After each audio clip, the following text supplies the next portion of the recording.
الله الرحمن الرحيم.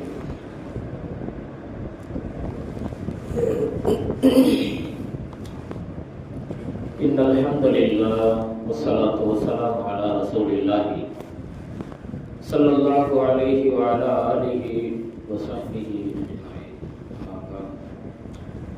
فقد قال الله تعالى في كلامه القديم وفي القرآن المجيد بعد أعوذ بالله من الشيطان الرجيم بسم الله الرحمن الرحيم.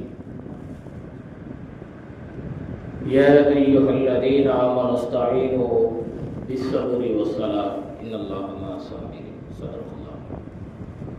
وقال النبي صلى الله عليه وسلم قال الصلاة معراج المؤمنين وصدق رسوله النبي الكريم ونحن على ذلك من الشاهدين والشاكرين والحمد لله رب العالمين. அளவற்ற அருளாளரும் நிகரற்ற அன்புடையவருமாகிய எல்லா புகழும் புகழ்ச்சியும் அல்லாஹ் ஒருவனுக்கே உரித்தார். நமது கண்மணி நாயகம் முஸ்தபா தாஹா ரசூலுல்லாஹி ஸல்லல்லாஹு அலைஹி வஸல்லம் அன்னவர்கள் மீதும் அவர்களின் கண்ணியம் மிகுந்த குடும்பத்தார்களான அஹ்ல பைத்துகள் மீதும் சத்திய சஹாபாக்கள், தாபீஈன்கள், தபூ தாபீன்கள், உயர்ந்த சுஹதாக்கள், அவுலியாக்கள், நாதாக்கள், நல்லடியார்கள் மீதும் சொற்பொழிவை கேட்டுக் கொண்டிருக்கிற நம் அனைவரும் மீதும் என்றென்றும் சாந்தியும் சமாதானமும் இறை கருணையும் இறை கிருபையும் முழுமையான முறையில் நின்று நிலவட்டுமாக. அல்ஹம்துலில்லாஹ். இஸ்லாத்தின் காணிக்கையான எமது சலாமை உங்களிடம் சமர்ப்பணம் செய்கின்றேன். அஸ்ஸலாமு அலைக்கும் வரஹ்மத்துல்லாஹி வதஆலா வபரகாத்துஹு. அல்லாஹ்வுடைய மாபெரும் கிருபையால் புனிதம் நிறைந்த மகத்துவம், கண்ணியமும் கீர்த்திகளையும் உருவாக்கக்கூடிய அழகான ஒரு ஜும்மாவுடைய துவாக்கள் கபூலாகக்கூடிய ஒரு தருணத்திலே நம்மளை ஒன்று கூட்டியிருக்கிறார். இதுபோல அழகான அந்த வாய்ப்பினையை போன்று நாளை மறுவுலகத்தில் நமது நாயகம் ஸல்லல்லாஹு அலைஹி வஸல்லம் அவர்களோடு உயர்ந்த சுவனமான ஜன்னத்துல் ஃபிர்தௌஸில் நாமும் நமது குடும்பத்தார்களும் நமது பிள்ளைகளும் இதுபோல சங்கமித்திருக்கக்கூடிய அந்த பாக்கியத்தை அல்லாஹ் நம் அனைவருக்கும் தந்தல் புரிவானாக. அதுபோல் அல்லாஹு தஆலா மௌத்து வரையிலும் இறைவனுக்காக வேண்டி இஹ்லாஸோடு இறை கடமைகளையும் பெருமானாருடைய பொன்மொழிகளையும் நாம் எல்லா விதத்திலையும் செயல்படுத்தி கொண்டிருக்கக்கூடிய அந்த நசீபினை அல்லாஹ் நமக்கு ஏற்படுத்தி தந்தல் புரிவானாக. அதுபோல கொடிய மரணங்கள், நோய் மரணங்கள், சாப மரணங்கள், இதுபோல மரணத்தினை தழுவக்கூடிய மோசமான மரணங்களில் இருந்தும் அல்லாஹ் பாதுகாத்து கலிமாவோடு, ஈமானோடு, தொழுகையோடு, நல்ல அமலியத்தோடு, நல்ல இபாதத்தோடு, நல்ல துஆவோடு, நல்ல சீதேவிகளுடைய கண்ணியமான நல்ல வார்த்தைகளோடு நம்மளுடைய மரணத்தை அல்லாஹ் ஏற்படுத்துவானாக. ஆமீன். அல்ஹம்துலில்லாஹி ரப்பில் ஆலமீன். இன்றைக்கு ரப்போடு பேசுவோம் வாருங்கள், ரப்போடு பேசுவோம் வாருங்கள் அப்படின்னு ஒரு சின்ன தலையங்கத்தின் கீழ் சில தகவல்களை நாம் பரிமாற இருக்கிறோம். அதாவது ரப்போடு பேசுவது என்பது இறைவன் 2 வழிகளை நமக்கு தந்திருக்கிறார். ரப்போடு பேசுவதற்கு அல்லாஹு தஆலா எல்லாத்துக்கும் ஆசை இருக்கும்ல, அல்லாஹோடு பேசணும், இறைவன் பேசணும்னு சொல்லி இன்னைக்கு இப்படி ஆகி போட்டுன்னா துன்யாவில் உபதேசம் செய்கிறார்கள், நசீகத்து செய்வார்கள், ஆனால் அவர்களிடத்தில் அந்த அமலியத்தும் இபாதத்தும் இருக்காது. அதுதான் நிதர்சனம் உண்மை. மௌனித்து இருக்க முடியுமான்னு அதையும் கட்டுப்படுத்த முடியாது. அதையும் வட்டி வாங்காதுன்னு சொல்லுவார். ஆனால் அவர் வாங்கிட்டு இருப்பார், எங்கேயா சப்போர்ட் பண்ணிட்டு இருப்பார், சொந்தத்தில் கொடுத்துட்டு இருப்பாங்க, அதெல்லாம் ஆமோதிச்சிருப்பார், அனுமதிச்சிருப்பார், அதுக்கெல்லாம் கண்டுக்கிறவே மாட்டார். ஆனால் அவர் என்ன செய்வார், மற்றவங்க வட்டியில் வாங்கக்கூடாது அப்படின்னு சொல்லுவார். அப்படின்னு சொல்லுவார். அப்ப இது போல அல்லாஹு தஆலா இந்த துன்யாவினுடைய வாழ்க்கை என்பது சொற்ப வாழ்க்கை, அற்ப வாழ்க்கை, எந்த நேரம் மரணம் வரும் என்பது எழுதப்படாத ஒன்று. எந்த நேரத்திலும் நம் ரூஹுகள் நம்மளை விட்டு கடந்து போகலாம். மையத் என்ற பேருக்கு அடையாளம், அந்த மையத் என்ற அடையாள பேர்களோடு ஒரு நாள் இல்லாட்டி ஒரு நாள் கண்டிப்பாக நிகழக்கூடிய தருணம். அதற்கு முன்னால் ரப்போடு பேசுவதற்கு இறைவன் நமக்கு எவ்வளவு வழிகளை உருவாக்கி தந்தால் அதிலே ரெண்டு நமக்கு ரப்போடு பேசுவதற்குண்டான வழிகளை உருவாக்கியும் நாம் சோம்பேறிகளாக இருக்கிறோம் என்று சொன்னால் நம்மளை போன்ற ஒரு நிற்கதியாளன் யாரும் இல்லை. நம்மளை போன்ற ஒரு நிற்கதியாளர்கள் யாரும் இல்லை. அப்ப இறைவனோடு பேசுவதற்கு ரெண்டே அடையாளங்களை சொல்லி காட்டப்படுது. ஒன்று திலாவத்துல் குர்ஆன். நீங்கள் எப்பெல்லாம் குர்ஆனை ஓதுகிறீர்களோ அப்பெல்லாம் இறைவனோடு நீங்கள் உரையாடுகிறீர்கள். இறைவனோடு நீங்கள் உரையாடுகிறீர்கள். திலாவத்துல் குர்ஆனை எடுத்து நீங்கள் ஓதுவீர்கள் என்று சொன்னால் உங்களோடு அல்லாஹ் என்ன செய்கிறான், பேசிக் கொண்டிருக்கிறான் என்று சொன்னால் திலாவத்துல் குர்ஆன் என்பது அல்லாஹ்வுடைய கலாம், அல்லாஹ்வுடைய பேச்சு, அல்லாஹ்வுடைய நாமம், இறைவனால் சொல்லப்பட்ட வார்த்தைகள். அழகான கடந்த சமயம் கூட சொன்னேன், உங்களுக்கு இறைவன் கொடுத்திருக்கிற மிகப்பெரிய கடிதம் தான் அந்த குர்ஆன். அந்த குர்ஆனோடு நாம் உரையாடி கொண்டு ஒன்றிணைந்து கொண்டு ஒரு மனிதனுடைய வாழ்வு இருக்குமே என்று சொன்னால் ரப்பு தஆலா நம்மளை ஒவ்வொரு நேரமும் கண்காணித்து நம்மளுடைய தேவைகள் அனைத்தையுமே பூர்த்தியாக்கி தருவார். அப்ப இவர் என்ன செய்யறாரு, குர்ஆனை தொடுவதே இல்லை. அப்ப எப்படி ரப்போடு பேசுவது? அது துண்டிக்கப்படுகிறதா இல்லையா? பள்ளிவாசலுக்கு நம்மெல்லாம் முன்னாடியே வரணும். நான் ஏற்கனவே சொல்லியிருக்கேன், கலாமுகள் இது நமக்கு சொந்த வீடு கிடையாது. பள்ளிவாசல் நமக்கு சொந்தமான வீடா? யாராவது அதிகாரம் பண்ண முடியுமா? ஆணாதிக்கம் பண்ண முடியுமா? எதுவுமே செய்ய முடியாது. பண்ணினவங்க எல்லாருமே போயிட்டாங்க. ஏன்னா நாமும் அதே நிலைதான் வரும், அதில் எந்த சந்தேகமும் கிடையாது. அதனால நம்ம பண்ணுவதற்கு அதிகாரம் எது இங்கே இல்லை. காபத்துல்லாவில கூட அந்த அதிகாரங்கள் பண்ணுவதற்கு நமக்கு எந்த தகுதியும் தராதரமும் கிடையாது. நான் காலையில் தான் சொன்னேன், அனானியத்தை இருக்கக்கூடாது. அவர் நான் என்ற அகந்தையை, அப்ப இறைவனுடைய பள்ளிவாசலுக்குள் நீங்கள் உள்ளே வந்து விட்டால் திலாவத்துல் குர்ஆனை ஓதுங்கள். இல்லை என்று சொன்னால் எடுத்து குர்ஆனை பாருங்கள், சவாபுகள் இருக்கிறது என்று கடந்த ஜும்மாவிலும் சொல்கிறேன். நீங்கள் பள்ளிவாசலில் உட்கார்ந்து கொண்டு பள்ளிவாசலிலே குறைகளையும், எங்கெல்லாம் குறைகள் இருக்கிறது, குற்றங்கள் இருக்கிறது, யாருடைய குற்றங்கள் என்ன ஏது என்று ஆய்வு செய்வது இது அப்படிப்பட்ட இடம் அல்ல. கவனத்தில் கொள்ளுங்கள். அப்ப இறைவனுடைய சன்னிதானத்தில் இறைவனை நினைக்காமல் இவன் இறைவனுக்கு அப்பாற்பட்ட இறைவனை கோபத்தை ஏற்படுத்தக்கூடிய நரகத்துக்கு இழுத்துச் செல்லக்கூடிய பாவகாரியங்களை பள்ளி உள்ளால் செய்வார் என்று சொன்னால் அவன் எப்படி இஸ்லாமியனாக வாழ்கிறான்? கேள்விக்குறிதான் எழுதுகிறான். அப்ப எப்படி அவன் முஸ்லிமாக வாழ்கிறான்? என்ன விரும்பி தொழுகிறார், என்ன விரும்பி பூசிறார்? இருந்தா நீ கூப்பிட்டு சொல்லு. நீ இன்னொரு ஆள்கிட்ட போய் சொல்ற, அப்ப நீ ஒரு முனாஃபிக்கு தானே. பின்புலமா அப்படி பேசக்கூடாது இல்ல. அப்ப எப்படி ஓந்துவா கபுலாகும்? உன்னுடைய விவாதத்தை எப்படி இறைவன் ஏற்றுக்கொள்வான்? அது யாருடைய குணாதிசயத்தில் கட்டுப்பட்டது? ஷைத்தான். அப்ப நீ ஷைத்தான், உன்னை பக்கத்தில் வைத்தால் நாளைக்கு குடும்பமே சிதைவு உண்டாகிவிடும். அப்போ உள்ளுக்குள் வந்தால் முடிந்த அளவுக்கு என்ன செய்ய வேண்டும்? அவுராதுகளை ஓதுங்கள், திக்ர் செய்யுங்கள், திலாவத்துல் குர்ஆனை ஓதுங்கள், இறைவனை நினையுங்கள், ஒரு சொட்டு கண்ணீரை வடியுங்கள், அனைத்தையும் செய்து வாருங்கள். மாற்றம் இல்லை என்று சொன்னால் இஸ்லாம் என்பது அன்றைக்கே தொலைந்து போயிருக்கும். பல பேர்கள் அனுபவபூர்வமாக பெற்றிருக்கிறார்கள். இந்த இறைவனுடைய இறை இல்லத்துக்குள் உட்கார்ந்து அனுபவிச்ச எத்தனை பேர்கள் விலாயத்து பெற்ற அவுலியாக்களா மாறி இருக்கிறார்கள், வழிமார்களா மாறி இருக்கிறார். பள்ளிவாசல் என்பது கூச்சலிடக்கூடிய இடம் அல்ல, அதிகாரம் பண்ணக்கூடிய இடம் அல்ல. அப்ப அதுக்குள்ள வந்தால் எப்படி இருக்க வேண்டும்?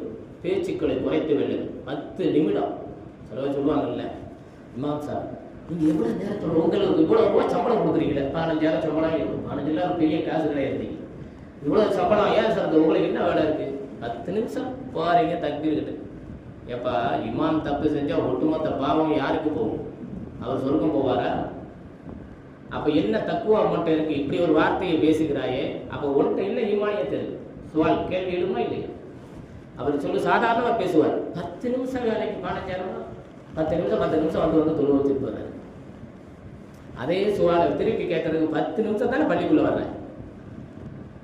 10 நிமிஷம் கூட அமைதியா வாய் மூடி இருக்க முடியலையே, ஒரு குர்ஆன் எடுத்து ஓத முடியலையே, ஒரு திக்ர் செய்ய முடியலையே. அப்ப என்ன மனம், என்ன ஆன்மா, என்ன பார்வை, ஏன் நாவு பூட்டு போட முடியவில்லை?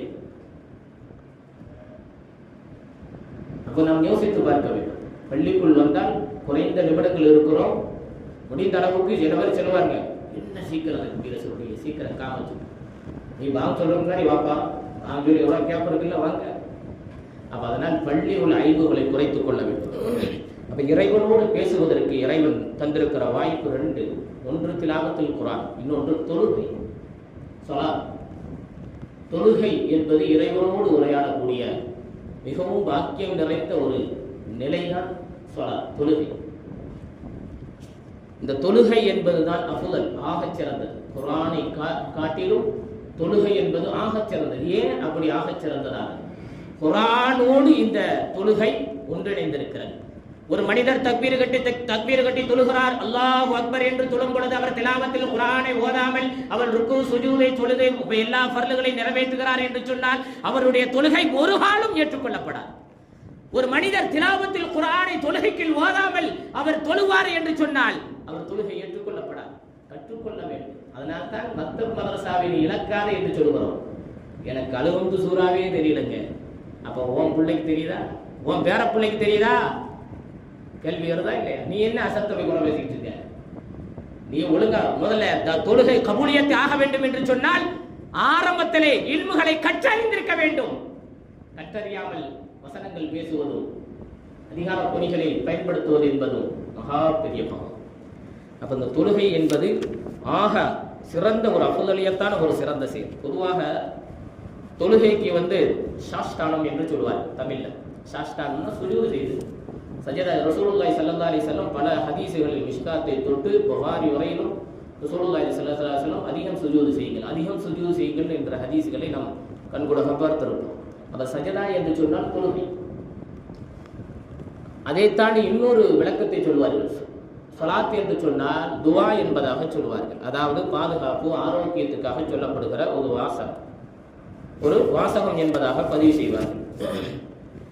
அப்போ ஒரு மனிதன் இந்த தொழுகை என்பது குர்ஆனிலே, அதாவது 29வது சூறாவான அன்கபூத்திலே இறைவன் சொல்லுகிறான். 45வது வசனத்திலே இறைவன் நமக்கு ஏற்பட்டிருக்கக்கூடிய ஒரு மனிதனுக்கு ஏற்படுது மனக்குழப்பம். இன்னைக்கு எல்லாருக்கும் இருக்கு மனக்குழப்பம். குடும்பத்துக்குள்ள எப்படி என்ன இவ்வளவு பெரிய கலகம் பிறந்துருச்சேன், வழி வரக்கலையேன்னு சொல்லி எத்தனையவர்கள் இன்னைக்கும் அல்லாட்ட கையெழுத்துறமோ இல்லையோ மனிதன்கிட்ட கொட்டி தீர்த்துறோம், மாற்றி எடுத்துறோம். எல்லா குடும்ப ரகசியத்தையும் கொட்டி தீர்த்துறோமா இல்லையா? எல்லாத்தையும் எடுத்து சொல்லிடுறோம். அதே போல குடும்பங்களுடைய சண்டைகள், கெட்ட சிந்தனைகள், இது போல மோசமான எல்லா விஷயத்துக்கும் ரப்பு என்ன செய்யறார்? ஒரு விடுதலையை இறைவன் ஒரு வசனத்துக்குள் சொல்லி காட்டுவான். உங்களுக்கு கஷ்டம் இருந்துச்சுன்னு வச்சுக்கிறீங்களேன், இந்த வசனத்தை நம்ம எடுத்து பார்க்கணும். சூரா அன்கபூத் எடுத்து ஓதி பார்க்கணும். நமக்கு ஏதாவது வேதனை இருந்தால் எடுத்து பார்க்கணும். இந்த வசனத்தை எடுத்து ஓதி பார்க்க வேண்டும். என்ன வசனங்க? இறைவன் சொல்லுகிறான், பிஸ்மில்லாஹிர் ரஹ்மானிர் ரஹீம், உதுலு மா ஊஹிய இலைக மினல் கிதாப் வஅகிமிஸ் ஸலாம். அதாவது இந்த வேதத்தை எடுத்து நபியே இந்த வேதத்தை ஓதி காட்டுங்கள் இந்த மக்களிடத்தில். வஅகிமிஸ் ஸலாத், தொழுகையை நீங்கள் நிலைநாட்டுங்கள். இன்ன ஸலாத், ஏன் என்று சொன்னால் திட்டமாக நிச்சயமாக இந்த தொழுகை என்பது தன்ஹா அனில் ஃபஹ்ஷாஇ வல் முன்கர், மானக்கேடான மோசமான தீமைகள் இவைகளை விட்டும் தடுக்கக்கூடிய ஆற்றல் பெற்றது இந்த தொழுகை. வலதிக்ருல்லாஹி அக்பர் வல்லாஹு யஅலமு மா தஸ்னஊன். தொழுகை ஒரு மனிதனுடைய மானக்கேடான கெட்ட சிந்தனை, கெட்ட சிந்தாந்தம், கெட்ட வார்த்தைகள், கெட்ட மோசமான நடவடிக்கைகள் அனைத்தையுமே மாற்றக்கூடிய ஆற்றல் உள்ளது. எத்தனை பேர்கள் இன்றும் திருந்தாத ஜென்மங்களாக வாழ்ந்து கொண்டிருக்கிறார்கள். மதுவிலிருந்து அவன் கட்டுக்கோப்புக்குள் வர முடியவில்லை. கெட்ட வார்த்தைக்கு பூட்டு போட முடியவில்லை. கெட்ட வார்த்தை பேசுவதில் பூட்டு போட முடியவில்லை நாவுகளுக்கு. குடும்பங்களில் சண்டை, மனைவியுடன் சண்டை போடுவதில் நிறுத்திக் கொள்ள தாக்கத்து வலிமை இல்லாமல் போற எத்தனை ஆண் வர்க்கங்கள் இன்னைக்கும் சந்தி சிரிக்கும் விதத்திலே ரோடு வரைக்கும் வந்து கணவனும் மனைவியும், ஏன் பக்கத்து வீட்டுக்கார சண்டை, அசிங்கம், கேவலம், இது போல நிலைகள் வருவதற்கு காரணம் என்னங்க? தொழுகையை கடைபிடிக்கல.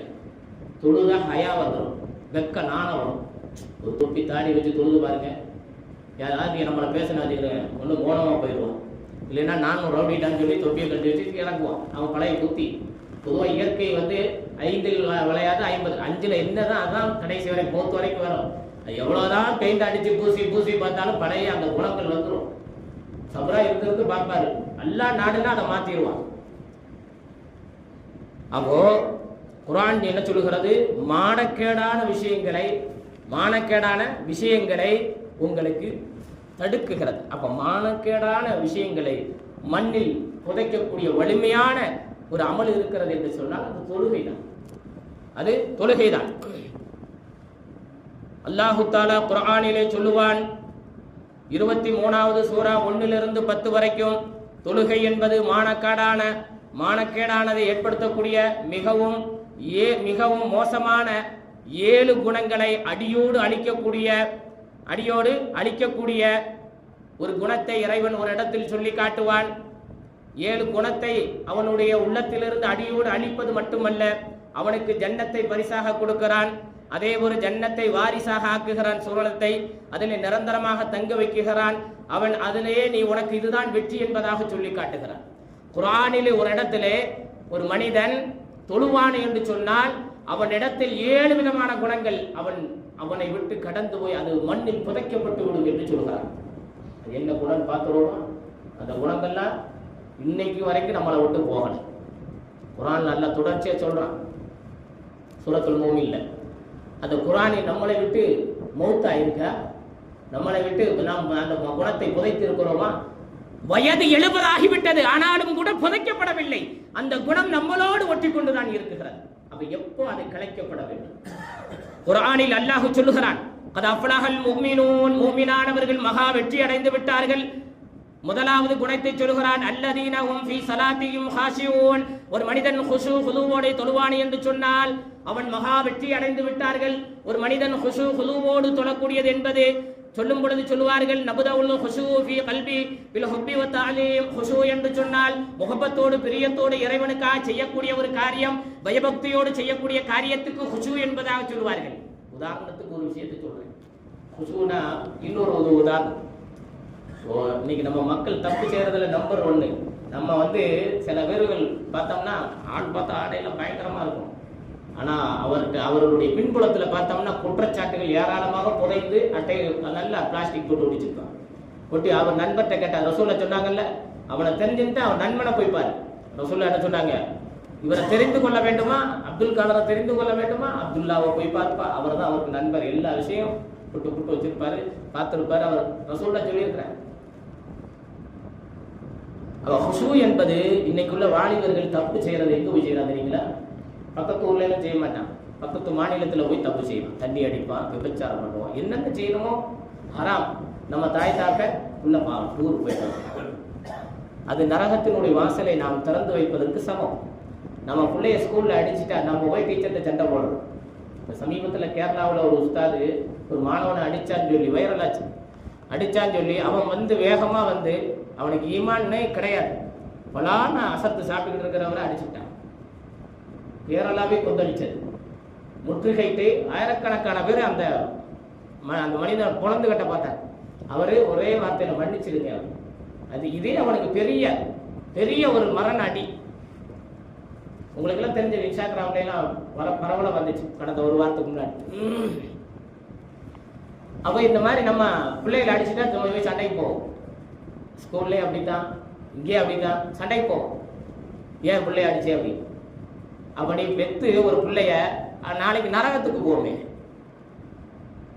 நீ என்ன செய்யற, சுற்றுலான்னு சொல்லி அனுப்புற. அவன் செய்யற ஹராமான செயலுக்கு அல்லாஹ் தண்டிக்க மாட்டானா? அல்லாட்ட போய் சண்டை போடுவியா நீ? நம்மளால சண்டை போடுற திராணி இருக்குதா? அப்ப எங்க போவோம்? எந்த முகத்தை வச்சுட்டு எங்க போய் நிக்க முடியும்? நாளை மஹ்ஷர் மைதானத்துல எல்லாத்துக்கும் முன்னாடி நம்மளை காட்டப்படும். ஒரு அப்துல் கார் தப்பு செஞ்சுட்டான்னா அப்துல் காரை படம் போட்டுக்கான், நம்ம பிள்ளையாடா அப்படின்னு அந்த நேரத்துல நினைக்கும் எண்ணத்தில் அல்லாஹ் தான் அந்த இடத்துல ஏற்பாடுகளை செய்வான் மஹ்ஷர் மைதானத்துல. நீ இருட்டுல 10 பேருக்கு முன்னாடி தெரியாம செய்வ. ஏன்னா உலகோடி அவன் எவ்வளவு இந்த உலகத்தை ஆதம் நபியில இருந்து எத்தனை பேரை இந்த உலகத்துல உருவாக்கினுக்கானோ அவ்வளவு பேருக்கு முன்னாடி காட்டுவான் ஸ்கிரீன்ல. நம்ம நினைப்போம், அல்லாஹ் தான் சொல்றாங்க, கற்பாறைக்குள் இருந்தாலும் கரும் இருளுக்குள் இருந்தாலும் தவறை வெளிக்கொண்டு வந்து விடுவான், ஆற்றல் உள்ளவன். இன்னைக்கு எத்தனை பேர்கள் பார்க்கிறோம், தப்பு செஞ்சதை வெளியில கொண்டு வரப்பட்டு அது நாரடிக்கப்பட்டதெல்லாம் பார்க்கும். அப்போ அப்படி வெளியூர்ல போய் தப்பிச்சேரு. அதே மாதிரி நம்ம ஆள் நினைச்சுவான்னா திருத்தனமா மது வருந்தது, வெளிநாட்டு சரக்குகள்லாம் கொண்டு வந்து வீட்டுக்குள்ளேயே சைலண்டா முடிச்சிடுறது. அதே மாதிரி நம்மால் என்ன செய்வான்னா விபச்சாரம் பண்ணுவான், திருத்தரமானது. இப்போ ஒரு நண்பர் விபச்சாரம் பண்றான்னு வச்சுக்கிறேங்க, அதை ஒருத்தர் பார்த்துட்டார் நேருக்கு நேரம். அப்படி அந்த நேரத்தில் ஒரு ஹார்ட் ஒரு செகண்ட் நின்று வரும். தும்மும் பொழுது எப்படி ஹார்ட் நிற்குதுங்கிறாங்கல்ல, அந்த மாதிரி ஒரு செகண்ட் அது ஹார்ட் கப்புன்னு நிற்கும். அதுக்கு பேர் தான் குஷு. இறைவனுடைய சிந்தனைகள் அப்படி இருக்கும். அல்லாஹ் முன்னாடி அப்படி நின்று தொழ வேண்டும். அதைத்தான் குஷு என்று சொல்லுவார். பயபக்தியோடு இறைவனும் நம்மளை என்ன செய்யலாம் பார்த்துக்கிட்டு இருக்காங்கிற அந்த சிந்தனையோடு தொழ வேண்டும். அடுத்து சொல்லுவான், வல்லதீனஹும் அனில் லஹவி முஅரிதூன். வீணான பேச்சுகள், வீணான செயல்கள், விளையாட்டுகள், செயல்களில் இருந்து அவன் இந்த தொழக்கூடியவன், குஷுவா தொழக்கூடியவன் பாதுகாக்கப்படுகிறான். ஒரு காலத்தில் அப்படித்தான் இருந்துச்சு.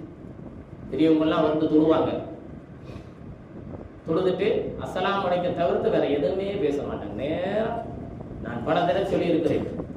கடந்த சமயம் சொன்னேன், ஒரு மனிதன் பாவ அழுக்கு மூட்டையோடு வருகிறான், வருந்து விட்டு தொழுகிறான், அல்லாட்ட அழுது கேட்கிறான், திருப்பி புறம் பேசுகிறான். அந்த பாவ மூட்டையோட நேரம் எங்க போயிடுறான்? வீட்டுக்கு போறான். வீட்டுக்கு போனா சண்டை, அசத்தை தொழுதுட்டு போனாலும் சண்டை நடக்குகிறான். என்ன காரணம்? தொழுதால் அந்த இரணத்தை கொண்டு வந்து, வரக்கத்தை கொண்டு வந்து தன் வீட்டிலே கொட்ட வேண்டுமே தவிர மற்றவர்களுடைய புறங்களையும் கோளுகளையும் பேசி பாவத்தை சம்பாதித்து விட்டு வீட்டுக்குள் கொட்டுவோம் என்று சொன்னால் அது எப்படி மன நிம்மதிகளை கொண்டு வந்து தரும்?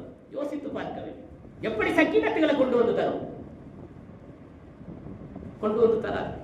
சும்மா தொழுதுட்டு போனவனே இவன் என்ன இந்த பேச்சு பேசிக்கிட்டு இருக்காரு, நம்மள அப்படி வச்சு செய்யறாரா என்னது அப்படின்னு இப்படி பேசிட்டு போனோம்னா இது எதுக்கு தேவை? துன்யாவில் தேவையே கிடையாது. நம்ம உடம்ப பார்க்கணும், நம்ம கல்வை பார்க்கணும். துன்யாவில் அதுதான் நமக்கு ஃபர்து.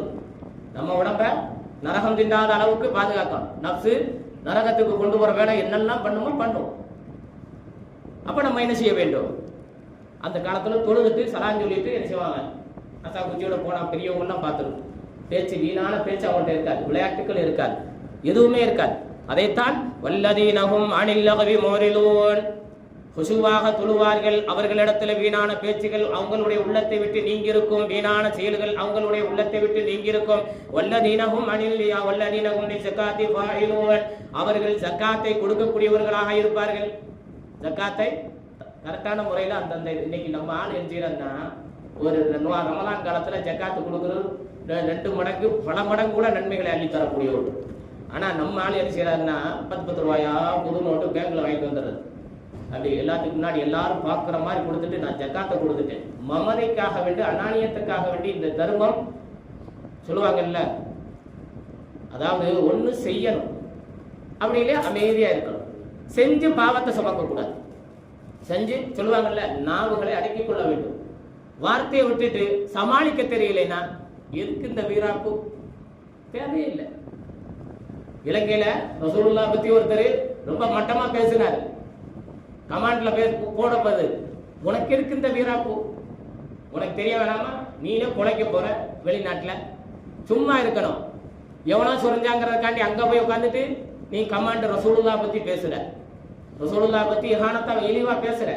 இன்னைக்கு என்னாச்சு? ஏதோ ஒண்ணு எல்லாருடைய சப்போர்ட்ல உடைய மன்னிக்கப்பட்டது. அதனால பேசுவது பெரிய விஷயம் இல்லை, சமாளிக்க தெரியும்.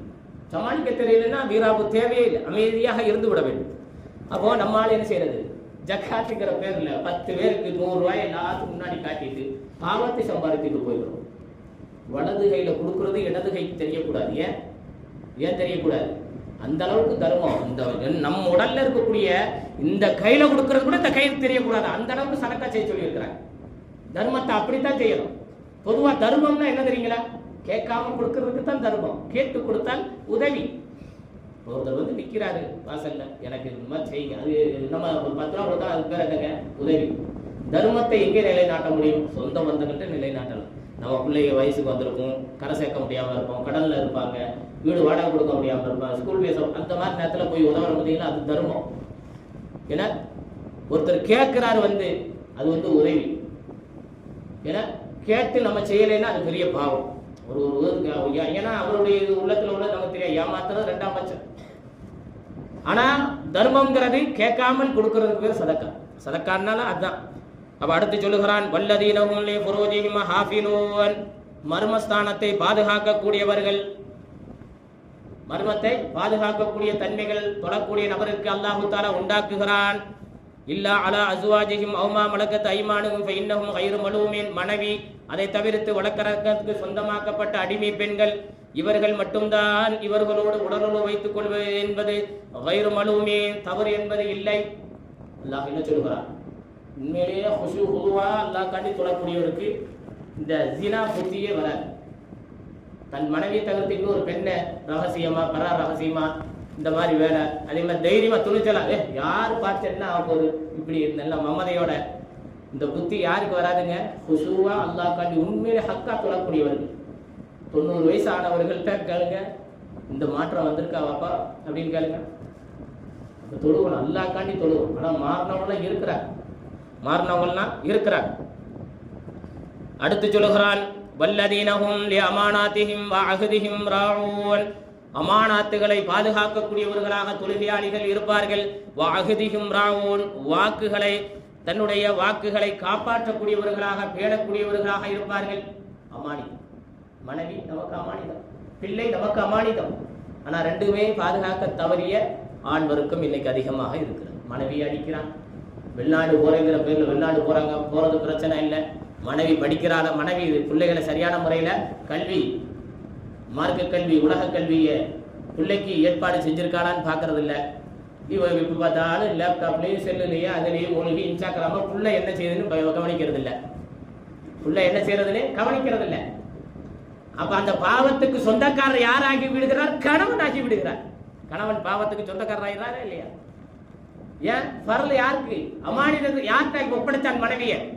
நம்ம ஈஜாபு கபூல் செய்யும் பொழுது நம்மள்ட்ட மனைவியை ஒப்படைக்கிறான்ல, அவன் தாய் தாப்பனை விட்டுட்டு நம்ம இடத்துல உட்கார்றாங்கல்ல, அந்த பெண்மணியை நரகத்துக்கு போகும் விதத்திலே அவர் இந்த பெண் தொழுகையாளியா இருந்த பெண்ணை தொழுகை அல்லாதவர்களாக மாற்றி விடுகிறோம், இபாதத் இல்லாதவர்களாக வராசத்துகளை உருவாக்கி விடுகிறோம். அமானிதத்தில் பேராபத்தை கணவன் ஆண் வர்க்கம் செய்து விடுகிறது. பள்ளிவாசல் அதுவும் ஒரு அமானிதம், பொறுப்பு ஒப்படைப்போம். வாக்கு மீறிடக்கூடாது. நான் இதை செய்வேன், அதை செய்வேன், அப்படி செய்வேன், இப்படி செய்வேன், அப்படி. எங்க ஒரு பள்ளிவாசல்ல 10 பேர் தொழுக வரலைன்னா போய் கேட்கணும், ஏன் வரல அப்படி, ஏன் வரலன்னு கேட்கணும். அல்லன்னா எல்லாம் பிடிச்சிருவான் பொறுப்புதாரிகள்கிட்ட பிடிச்சிருவான். நம்ம பிடிக்கிறோம்ல, மனைவி ஏதாவது நம்ம செஞ்சிட்டோம்னா பஞ்சாயத்துல உட்காரும் போது என்ன செய்வோம்? இதுக்கு யாரெல்லாம் உடந்த எல்லாரும் வாங்க பிடிக்கிறோம்ல, உட்கார வச்சு அவங்கள எல்லாத்தையும் கேட்கிறோம்ல. அதே மாதிரி பள்ளிவாசல் பொறுப்புதாரிகள், பொறுப்புதாரி இமாம் இல்லை. பள்ளிவாசல் காபத்துல்லாவை கட்டிட்டு இப்ராஹிம் அலைஹிஸ்ஸலாத்துக்கு அப்படித்தான் உசூல், குர்ஆன்ல உசூல் சட்டத்தை போட்டான். இப்ராஹிம் நபிக்கும் இஸ்மாயில் நபிக்கும், உனக்கு நீ ராஜா கிடையாது, ஹாதிம், ஹிதுமத்து செய்யக்கூடிய பணியாளர், கூட்டு கழுவி சுத்தமா வை, காபாவுக்கு வர்றவங்களுக்கு உட்கார்றதுக்கு இடம் கொடு. அல்லாஹ் கொடுத்த பெரிய இறைவனுடைய வீடு இது. நம்மளுடைய பொறுப்பை ஒருவர் தொழா வராமல் போயிருப்பார் என்று சொன்னால் கபரிலே நாளைக்கு நாம் பதில் சொல்லியாக வேண்டும். அவன் ஏன் வரவில்லை, வறுமையா, நோயா, என்ன என்று காரணங்களை அறிய வேண்டும். பெருமானார் ஸல்லல்லாஹு அலைஹி வஸல்லம் தொழுது முடித்ததற்கு பின்னால் இந்த சஹாபி எங்கே என்று கேட்டார்கள். ஏன்? அவர்கள் பொறுப்புதாரியா இருந்தார், அமீராக இருந்தார். இமாம் ஒரு அமீர் கிடையாது, உசூல்கள் சட்டங்களை உருவாக்க முடியாது. அவ அமீரா இருந்தது யாரு? ரசூலுல்லாஹ். அன்னைக்கு அவங்க தான் தலைவர், ரசூலுல்லாஹ் தான் தலைவர். அதனால அவங்க கேட்பாங்க, ஏன் வரல, ஏன் அந்த சஹாபி தொழுதுல வேகமா போறாங்க, அப்படியெல்லாம் கேட்டார்கள். அமானிதத்தை அப்படி பாதுகாத்தார்கள், வாக்குகளை அப்படி காப்பாற்றினார்கள். நம் சமூகம் இன்னைக்கு நான் உனக்கு செய்யறப்பா, உங்க கடன் அடைக்கிறப்பா அப்படிலாம் வாழதா கொடுக்கறது. இன்ஷா அல்லாஹ்வும் சொல்றது இல்லை. இன்ஷா அல்லாஹ்னா ஃபர்லாயிடும், அவன் மீது கட்டாயமாயிடும். இன்ஷா அல்லாஹ்வும் சொல்றது இல்லை. அல்லாஹ்வுடைய நாட்டை இருந்தா நான் செய்யறேன் அப்படின்னு சொல்ல, இன்ஷா அல்லாஹ்வும் சொல்றது இல்லை. செஞ்சிருவோம், நான் செய்யறேன் உனக்கு. கடைசியில் செய்யாம அவர் என்ன செய்யறது? வாக்கு மீறுறது. அப்ப வாக்கு மீறவர் முனாஃபிக் ரசூலுல்லாஹ் ஹதீஸுகள்ல இருக்கு. அடுத்து சொல்லுகிறான் வல்லதீனஹும் அலா ஸலாத்திஹிம் யுஹாஃபிலூன், குறித்த நேரத்தில் தொழுகக்கூடிய தொழுகையாளிகள் இவர்கள், குறித்த நேரத்தில் குறிப்பிட்ட நேரத்தில் தொழக்கூடியவர்கள், இவர்களுக்கு மகா வெற்றிகள் இருக்கிறது. அவுகாத்து சொல்ல சரியான அந்த வக்து ஃபர்ல். இவர் என்ன செய்யறதுன்னா இமாம் ஜமாத் சலாம் கொடுக்கும் போது கரெக்டா வருவார், அந்த வக்துல சேருவார். சில பேருக்கு இமாம் முடிக்கலன்னு சொல்லி தனியா தொழுவார். இமாம் ஜமாத்து எவ்வளவு பாக்கியம், எவ்வளவு மகத்துவம் நிறைந்தது. ரசூலுல்லாஹி ஸல்லல்லாஹு அலைஹி வஸல்லம் எவ்வளவு மகத்துவம் தெளிவாக பதிவு செய்திருக்கிறார்கள். ஒரு பள்ளி அதுக்கு இமாம் ஜமாத்துக்குன்னே நியமனம் பண்ணப்பட்டதுதான் பள்ளிவாசல். ஆனால் அந்த இமாம் ஜமாத்தை உதவி தருகிறார்கள், உள்ளுக்குள் வஞ்சகத்தோடு ஒதுக்குகிறார்கள் என்று சொன்னால் அவர்கள் முஸ்லிம்களுடைய வேடத்தில் இருக்கக்கூடிய வேடதாரிகள் என்பதில் எந்த சந்தேகமும் இல்லை. ஏன் ஒதுக்க வேண்டும்? இமாம் ஜமாத்தை அப்படி ஒதுக்கக்கூடாது, அப்படி ஒதுக்கக்கூடாது.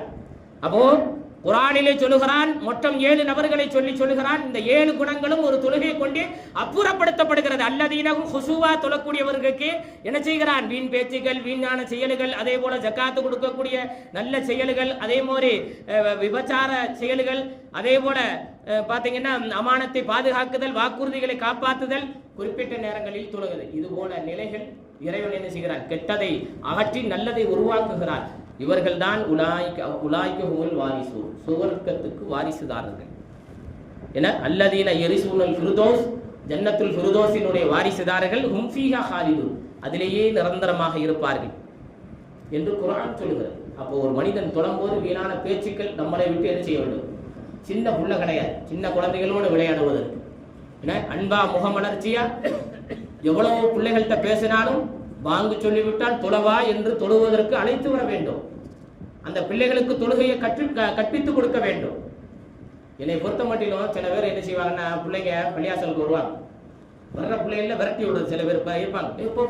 பள்ளியில் என்ன போற அப்படின்றது, தொழுகை நேரத்தில் சின்ன பசங்கள்லாம் வந்தாங்கன்னா விரட்டி விட்டுறது. அப்படி செய்யக்கூடாது.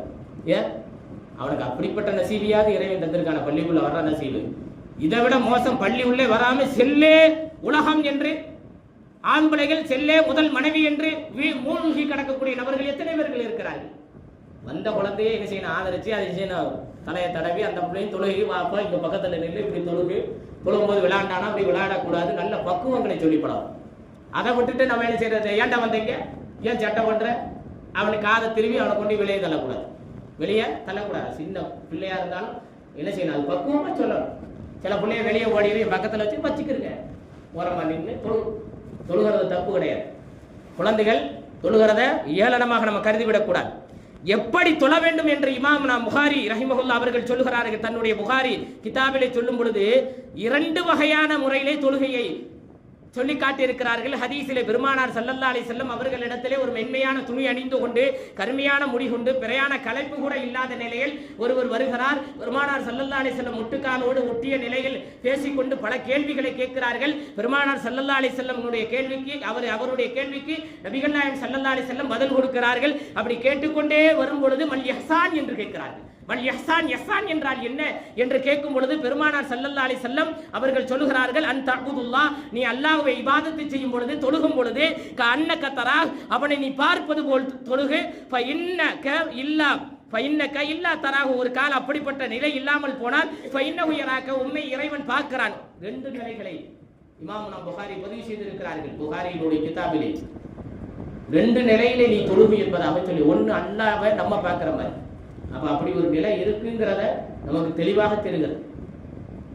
ஆனா அதுக்கு என்ன செய்ய வேண்டியது? அதற்கு ஆழமான முயற்சிகள் வேண்டும். முடியாது. அப்ப அல்லாஹ் நம்மளை பார்க்கிறான். 2வது வகை ஏன்னா ஃபைன்னஹு யராக, அல்லாஹ் நம்மளை பார்க்கிறான். ஆனா அதுலயும் அல்லாஹ் நம்மளை பார்க்கிறாங்கிறதுல என்ன செய்வாங்க? பக்கத்துல யார் இருக்கிறாங்க பார்க்கறதுல ஆர்வமா இருக்கும். யாராவது வெயிட்டா நின்றாங்கன்னா இது யாரா இருக்கும், இவ்வளவு பெரிய சிப்பாவா இருக்க, இவ்வளவு பெரிய ஆளா இருக்காரு, ஒருவேளை அவர் அந்த ஓனர் அந்த சலாம் கொடுக்கிற வரைக்கும் அதே வசுவா சிந்தனையில இருந்து தொழுகையை பாழாக்கக்கூடிய நிலைகளை நாம் பார்க்க முடிகிறது. தொழுகையே அதுபோல நிலைகளை பார்க்க முடிகிறது. அப்ப தொழுகை என்பது மாற்றத்தை உருவாக்க வேண்டும். அலி ரலியல்லாஹு தஆலா அவர்கள் ஒரு போரிலே ஈட்டில் காலிலே குத்தி விடுகிறது, வலி தாங்க முடியவில்லை. சஹாபாக்கள் இடத்துல பகிர்கிறார்கள். பெண் மருத்துவர்கள் அன்றைய காலத்தில் இருந்தார்கள். அப்பொழுது பெண் எனக்கு தொட அனுமதி கிடையாது என்று சொன்ன பொழுது, அப்ப எப்படித்தான் ஈட்டியை புடுங்குவது? உங்கள் வலி வேதனை குறைய வேண்டும் என்று சொன்னால் வாய்ந்த அம்பை எடுக்க வேண்டும். எப்படி? நான் தக்பீர் கட்டி தொழுகிறேன், எடுத்துருக்கேன். இது ஒரு நல்ல சான்ஸ். நான் தக்பீர் கட்டி தொழுகிறேன், நீங்கள் எடுத்து விடுங்கள். தக்பீர் கட்டுகிறார்கள், தொழுகிறார்கள், அம்பு எடுக்கப்படுகிறது. அலி ரலியல்லாஹு தஆலா கேட்கிறார்கள், அம்பை எடுத்து விட்டீர்களா? ஏன் தெரியவில்லையா? ஆமாம் தெரியவில்லையே. அப்ப நீங்க எந்த அளவுக்கு அந்த தொழுகையில நீங்க லzzத்தாக நீங்கள் அதில் லயித்து போய் இருந்தீர்கள், அந்த தொழுகை எந்த அளவுக்கு இருக்கிறது? குர்ஆன் சொல்லுகிறது. இதை சொல்லும் பொழுது சொல்லுகிறான், குர்ஆனிலே சொல்லுகிறான், அதாவது 75வது சூரத்து ஜுமர்ல 23வது வசனத்திலே சொல்லும் பொழுது, சும்ம தலீனு ஜுலூதுஹும் குலூபுஹும் இலா திக்ரில்லாஹ், அல்லாஹ்வுடைய நினைவிலே நினைந்திருக்கும் பொழுது அவனுடைய உள்ளமும் அவருடைய தோள்களும் இருந்தாலும் அப்படியே இலகிவிடும் என்பதாக சொல்லி காட்டப்படுது. உணர்வுகள் இருக்காது, அதிலே மூழ்கி போய் லத்தத்திலே இன்பத்திலே தலைத்திருப்பார்கள். நம் தொழுகை எப்படி இருக்குகிறது? ருக்குல இருந்து சுஜூது வரைக்கும் இவ்வளவு நேரம் சுஜூது செய்யறாரு, கால் எனக்கு மொட்டுக்கால் வலி வருது. ஏன் உனக்கு முட்டுக்கால் வலி வருது? அல்லாட்ட அழுகு. கண்ணீர் எவ்வளவு பெரிய கரையும் என்ன செய்யும்? போக்கிவிடும். எவ்வளவு நோய்க்கரை, அகக்கரை, உடல் கரை, எல்லா கரையும் எனக்கு என்ன செய்யறாங்க? என்ன மௌலானா கஷ்டமா இருக்க? அல்லா அல்லா அல்லா அப்படி கை காமிச்சிட்டு அல்லா இருக்குன்னு போயிடும். அப்போ நம்ம என்ன சொல்லுகிறோம்? மௌத்து வரையிலும் துவா செய்யும். யா அல்லாஹ், மௌத்து வரையிலும் நான் என்ன செய்யணும்? என்னுடைய நெத்தி பூமியில சமநிலை, 7 உறுப்புகள் எப்படி அந்த இது சமநிலையில சுஜூத் செய்யறோமோ அப்படிப்பட்ட நிலையிலே மௌத்து வரையிலும் எனக்கு அந்த ஒரு பாக்கியத்தை தான் அல்லாட்ட அழுது கேட்கணும். அழுது கேட்கணும். சேர்ல உட்கார்ற நிலைய எனக்கு தந்துராத, உட்கார்ந்து துளையிற நிலையை எனக்கு தந்துராத. அல்லாஹ்விடத்தில் அழுது கண்ணீர் வடித்து கேட்க வேண்டும். கபூல் செய்யக்கூடிய ரப்பு இப்படி கேட்போம் என்று சொன்னால் என் அடியான் கேட்கிறான் என்று அவருக்கு உண்மையிலேயே அப்படிப்பட்ட பாக்கியத்தை கொடுத்து விடுவான். அப்படிப்பட்ட பாக்கியத்தை கொடுத்து விடுவான். நீங்கள் உணவே சாப்பிடாமல் இருந்தாலும் சரி, அப்படிப்பட்ட பாக்கியத்தை கொடுத்து விடுவான். ஏன்னா உடல் நோய் வந்தாலும் ஆன்மா நோய் இல்லாது. இந்த உடலை சுமந்திருக்கிறது என்னது? ஆன்மா தான், ரூஹு தான் சுமந்திருக்கு. கவனத்தில் கொள்ள வேண்டும். ஆனால் ரூஹுக்கு எதுவுமே கிடையாது, நோயும் கிடையாது, ஒன்றும் கிடையாது. யா ஹய்யு யா கய்யூம், அது என்னைக்குமே பலம் வாய்ந்தது, ஹயாத்தோடு உள்ளது. அதுக்கு மரணம் என்பதே கிடையாது அந்த ரூஹுக்கு. என்ன மரணம்ங்கிறது எதுக்கு தான்? உடலுக்கு மட்டும்தான். உடலுக்கு தான் அல்லாஹ் என்ன செஞ்சான்? மண்ணுக்கு வாக்கு கொடுத்தா இத்தனை காலம் இந்த உடம்பு, இந்த மனிதரை படைக்கிறோம். அப்துல் காதர்னு அவரை படைச்சு 73 வயசு, இந்த மண்ணை இந்த வயசுல நான் 73வது ஆண்டுல இந்த அம்மானியத்தை நான் தந்துடுறேன் மண்ணுக்கு. அந்த 73 வரும்போது ரூஹ அல்லா பிடிச்சிடுறா. அந்த உடல் மண்ணால் படைக்கப்பட்ட உடனே மண்ணை அம்மானியத்தை கொடுத்துடுறான். ஆனா அவன் ஊதுன அந்த ரூஹ அவனுக்கு தான் சொந்தம். அது ஹயாத்தாவே தான் இருக்கும், அது ஒரு காலம் அழிவு கிடையாது. அதனால அந்த ரூஹு நம்மள்கிட்ட இருக்கிறதுனால அந்த ரூஹு என்னைக்கும் பலமா தான் இருக்கும். நம்ம மக்கள் பாவத்தின் காரணமாக உடல் உள்ள அந்த நஃப்ஸினுடைய பாவம், நஃப்ஸ் தூண்டி தூண்டி தூண்டி ஷைத்தான் நஃப்ஸை தூண்டுறான். நஃப்ஸ் நமக்கு தூண்டுது, தூண்டி தூண்டி பாவத்தை செஞ்சு பாவத்தால் இந்த உடல் நுழப்பு பலகீனம் அடைகிறது. பலகீனால் இபாதத்து குறைகிறது. இபாதத்தால் அல்லாஹ்வை மறக்கிறோம். அல்லாஹ் மறந்து பாவத்தினுடைய செயலிலே மூழ்கிறோம். விடிய விடிய கண்முழிக்கிறான். அல்லாஹுக்காக ஒரு நிமிடம் கூட கண்முழிப்பதல்ல. எவ்வளவு பெரிய குஃபுரினுடைய நிலைக்கு தள்ளப்படும் நிலை ஆகணும். மரணம் எந்த நேரத்திலும் வரலாம், மரணம் எந்த நேரத்திலும் வரலாம். அதனால இந்த துன்யாவிலே இன்னும் இருக்குகிறது. 5 வக்து தொழுகையும் குர்ஆனிலே பதிவு செய்திருக்கிறார். எத்தனையோ நபர்கள் தொழுகையில எப்படி மாற்றத்தை தன்னுடைய விலாயத்தை பெற்றார்கள் என்ற அடையாளங்களும் இருக்கிறது. அதனால நாம் என்ன செய்ய வேண்டும்? இறைவனை காணுவதற்கு, இறைவனை பேசுவதற்கு வாய்ப்புகள் குர்ஆனும் தொழுகையுமாக இருக்கிறது. அந்த வாய்ப்பை அல்லாஹு தஆலா மௌத் வரையிலும் நாம் விடாத அளவுக்கு பற்றி பிடித்து அமல் செய்யக்கூடிய நசீபினை நம் அனைவருக்கும் தந்தல் புரிவானாக. வாஹிரு தாவானா அல்ஹம்துலில்லாஹி ரப்பில் ஆலமீன். அஸ்ஸலாமு அலைக்கும்.